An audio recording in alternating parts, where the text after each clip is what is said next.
Hello guys, আসসালামু আলাইকুম। Welcome back to my daily blog. আজকে সকালটা শুরু হয়েছিল এরকম গরম ধোয়াটা এক কাপ কফি দিয়ে। এরপর সকালের নাস্তায় নর্মালি একটা পরোটার ডিম খেয়ে নিলাম।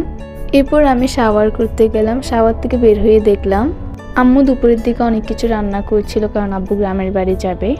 রান্না শেষে আম্মু খাবারগুলো প্যাক করে দিচ্ছিল। এরপর আমরা সবাই মিলে দুপুরে লাঞ্চটা করে ফেলি। লাঞ্চ করার পর একটু রেস্ট নিই।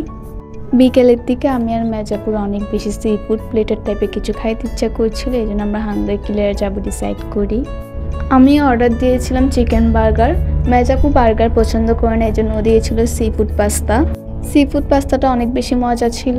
স্কুইড, প্রন সবগুলো ভালো অ্যামাউন্টে ছিল।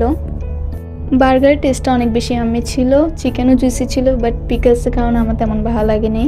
হাঙ্গার কিলার থেকে বের হয়ে আমরা ওয়াফেল অ্যান্ড লেমনেডে যাই মিল্কশেক ট্রাই করার জন্য। মিল্কশেকের টেস্টটা ভালো ছিল। আমরা এখান থেকে মিনা বাজারে যাই একটু গ্রোসারি শপিং করার জন্য।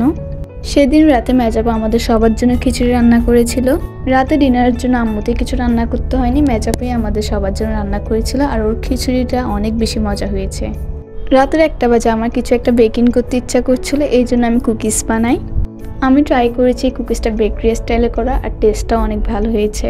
If you want this recipe do let me know in the comment. আজকের জন্য এটুকু। আল্লাহ হাফেজ।